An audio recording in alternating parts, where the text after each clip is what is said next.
Bon ok, aujourd'hui je suis chez Jouy-Moto à Créteil dans le 94 pour essayer la déclinaison ultime de la MT10 SP. Elle serait un peu à mi-chemin entre la MT10 de base et la R1, mais elle se serait arrêtée un petit peu tôt en chemin justement parce que mécaniquement ça reste la même chose. On a toujours 166 chevaux à 11 500 tours minute pour déplacer non plus 212 kg mais maintenant 214 kg. Et pourquoi elle a pris 2 kg sur la balance? À cause de son équipement un petit peu plus poussé. On remarque tout de suite à la couleur dorée de sa fourche que c'est pas l'équipement d'origine, c'est une fourche Öhlins pilotée. À l'arrière on a du Öhlins piloté également. Il est ici l'amortisseur bien caché au milieu. Le CP4, je le disais, il développe la même puissance, donc on va pas en parler, hein. C'est la même chose que sur la version de base. Ici on a gagné les Duritavia, un sabot en bas, et c'est à peu près tout ce qu'on a sur cette machine de plus, qui pourtant a pris 3 000 € sur la facture. Elle est maintenant à 19 000 €, là où la version de base est seulement à 16 000 €. Si on fait le calcul, on est bon, 16 plus 3 égale 19. C'est parfait, tout est bon. Et pourquoi je l'essaye aujourd'hui? C'est pour voir si elle mérite vraiment son titre de monstre gentil. Je voudrais non pas rouler vite aujourd'hui, mais rouler lentement. Donc je le disais, hein, le but c'est de rouler lentement et précisément dans le mode le plus vif. Ici je suis en mode A, on le voit en bas, du TFT de 4,2 pouces qui lui n'a pas changé, il n'a pas grandi entre temps. C'est bien dommage parce que il commence à faire un petit peu rikiki au milieu de tous les autres TFT de 5 pouces et plus qu'on voit chez la concurrence.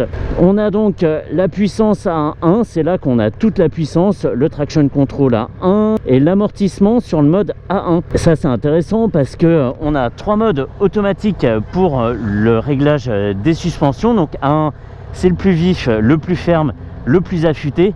A2, A3 le plus touring, le plus GT, le plus confortable. Et on a aussi 3 modes manuels qu'on pourra détailler précisément, détente et compression, dans le menu depuis le TFT. Évidemment on a une prise 12 volts ici devant, et à part ça en équipement on a aussi un régulateur de vitesse, et donc c'est très bien. On a 2 commodos qui sont garnis à peu près de façon équitable et le résultat est assez joli. On a un démarrage assez dur à doser avec une machine qui broute pas mal, et pourtant je fais un petit mélange de gaz et de points de patinage, et pourtant ça veut pas être plus doux que ça. Qu'est-ce qu'on va faire? Parce que là j'ai plus d'essence, il faut que j'aille en remettre. La station service est là-bas, on va y aller après. Ouais, ça broute carrément, hein. Alors c'est un 4 cylindres, c'est vrai, hein, il devrait être possible de se reposer sur le couple et de laisser la moto commencer à avancer sur le point de patinage. Mais ici soit j'ai pas le coup de main, et c'est tout à fait possible, soit la moto est réglée de façon trop nerveuse pour pouvoir être douce au démarrage. On va voir un petit peu plus tard si son comportement s'assagit un petit peu. Ça monte vite, dis donc, hein. J'aime bien ce TFT, hein, cela dit, il a une présentation très course, hein, on est dans un univers vraiment circuit, avec, je sais pas, une présentation qui ressemble purement à un chrono. On a la possibilité de se chronométrer, hein, avec cette machine. Tout en haut, on a donc des indications sur le quick shift, sur le frein moteur, ce genre de choses. Donc là, il a 1 sur 2, il est quasiment inexistant. C'est presque de la roue libre, on sent quand même, hein, qu'il y a un ralentissement. Mais c'est pas vif, c'est pas brutal au regard de la cylindrée de 1000 cm3. On a donc un compte tours qui va jusqu'à 13 000 tours, et c'est important, hein, étant donné que la puissance est disponible à 11 500 tours. Un compteur de vitesse pile au milieu, un indicateur de rapport engagé, donc ça c'est parfait. Un totaliseur trip 1, trip 2, une jauge à essence en 4 segments, et ici elle clignote parce que de l'essence il n'y en a plus. Et tout en bas, je le disais, tous les autres paramétrages, le mode de conduite, le traction control, le paramétrage de la suspension qui se fait oublier, hein. Là la route n'est pas excellente, on franchit des ralentisseurs mais sans se casser le dos non plus. Celui-ci il est balèze mais on l'a mangé sans problème. Et là ça va un petit peu mieux, hein. Un rythme lancé, c'est pas un sens interdit, c'est un double sens ici, on dirait pas parce que c'est hyper étroit, mais là en seconde elle est presque plus douce qu'en première, et on retrouve le comportement d'un 4 cylindres sur le couple duquel on peut se reposer. On va aller un petit peu à gauche, c'est la première qui est sèche, il faudra vite passer le deuxième rapport. Le but de tout ça, hein, c'est de voir si on est un peu flemmard, est-ce qu'on peut laisser le mode 1 sans avoir à se balader dans les menus ni à manipuler la gâchette qui est devant, hein, qui ne sert pas aux appels de phare mais à changer les modes. Est-ce qu'en restant dans le mode 1 on peut rouler tranquillement tous les jours, et surtout pour avoir toute la puissance, toute la nervosité de ce 4 cylindres en ligne.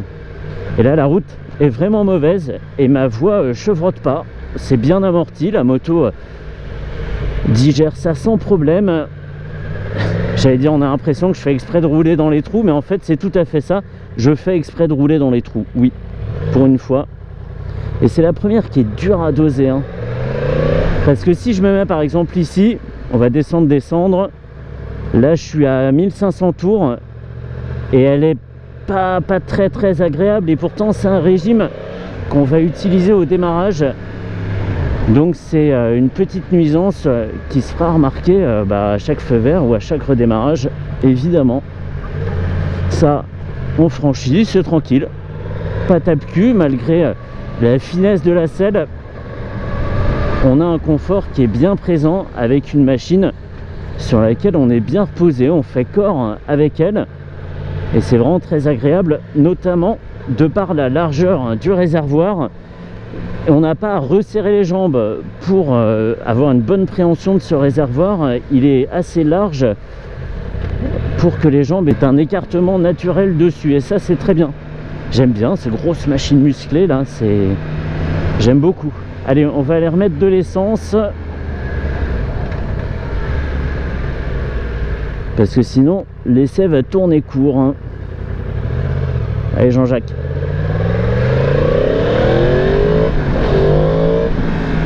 Youhou! Ouais, si je continue à faire le gogol comme ça, l'essai va tourner court aussi, ouais. Pas pour les mêmes raisons. J'adore la MT10 et les conditions sont bien meilleures que la dernière fois, puisque la dernière fois c'était au Havre et il neigeait et la route était glacée comme le conducteur de la machine, à savoir moi, qui est ressorti de là avec des fourmis dans les doigts. Enfin, les quelques doigts qu'on m'avait pas coupés à cause des engelures, évidemment. Quelle idée aussi de rouler sous ce temps-là. Mais bon, c'était sympa, hein. Preuve, s'il en est, que la machine ne fait pas peur, hein, puisqu'on peut même rouler avec sous la neige.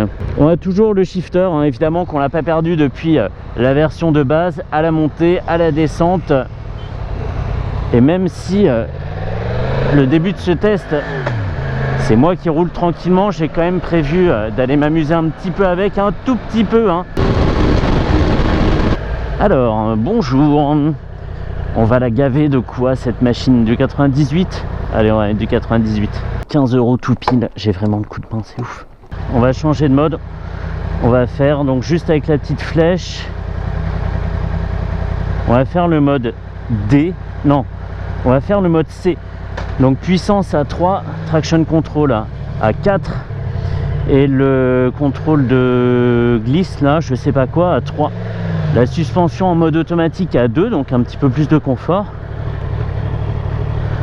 On n'a pas une machine plus souple en première pour autant. On va quand même le voir sur ce démarrage. Moi je vais aller à gauche. Ouais, il faut la lancer plus que ça en fait. Elle aime pas rouler au ralenti cette machine. Alors je suppose qu'après on prend le coup de main, mais par exemple dans les bouchons, ça doit être flippant en fait de devoir la lancer comme ça, sans pouvoir par exemple zigzaguer au point de patinage. C'est quelque chose ici en région parisienne qui serait tout de suite rédhibitoire. Après c'est pas infaisable, c'est juste désagréable. Voilà, hein, c'est à titre informatif. On va encore changer le mode. Eh ben j'étais dessus. On va faire mode. C'est parce que je roule que je peux pas. Ouais, je crois que c'est parce que je roule que je ne peux pas. Ouais, effectivement, hein, comparé à l'accélération de tout à l'heure, là en arrivant à l'église, ici c'est vraiment démultiplié un maximum. On est sur le mode pluie, on se fera pas peur. Même en ouvrant en grand, on a une puissance qui arrive très progressivement. C'est très sage tout ça.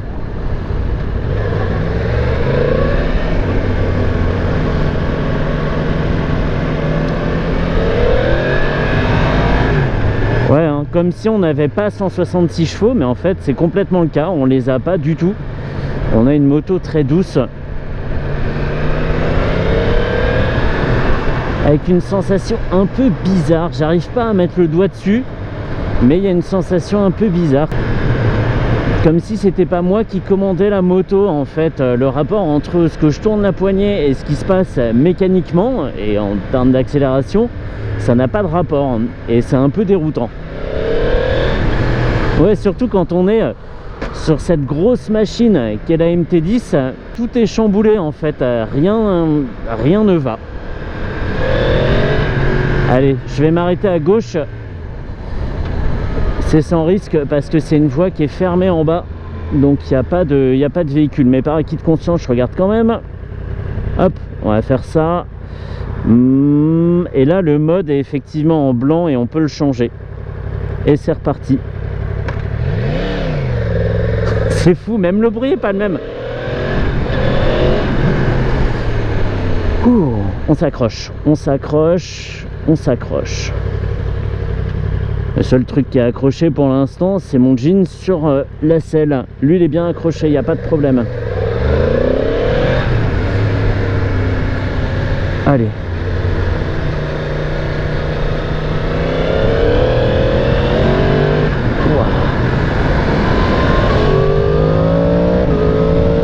Alors aller vite, je l'ai déjà fait avec la MT10, la toute première fois que j'avais essayé.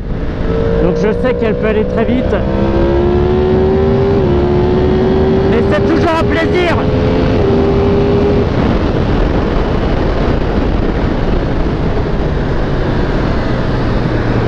Ouah. Allez, on fait avancer le casque sur sa face. C'est dingue, c'est dingue. Et là en 6ème, on a une souplesse qui est ouf.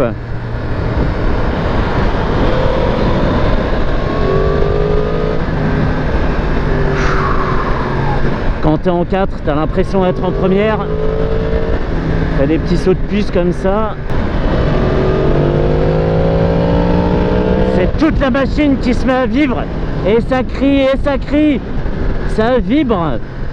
Tu te demandes ce qui se passe. Est-ce que tu es assis sur une termitière ou une bombe directement? Je sais pas. Effectivement, hein, les chiffres traduisent pas cette machine à mi-chemin entre la MT10 et la R1, mais en performance pure, en ressenti, en vitesse, en accélération, voilà, tout ça, on est effectivement dans ce mode là, le mode 1, proche de la R1.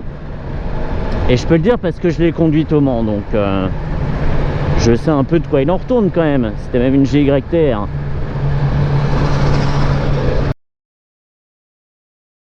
J'en ai perdu des calories là. Wow, je pense que j'ai dépensé à peu près 150 calories en gainage pour encaisser la fougue de cette machine.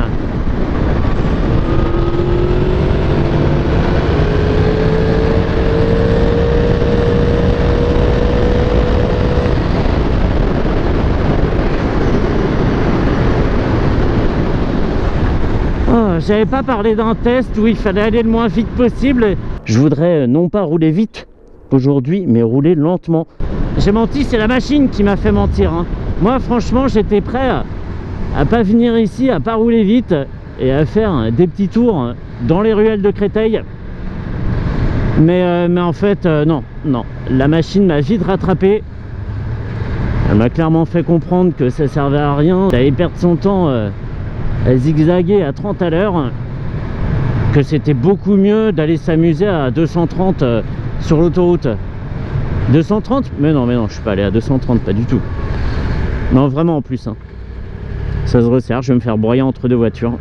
Alors, regardons. Là, je suis en première. Est-ce que je me suis habitué au comportement à basse vitesse de la machine? On va la laisser aller tranquille sur le point de patinage, sans gaz. Elle est un peu sensible, mais là, peut-être que comme elle a chauffé, elle est un peu plus docile quand même.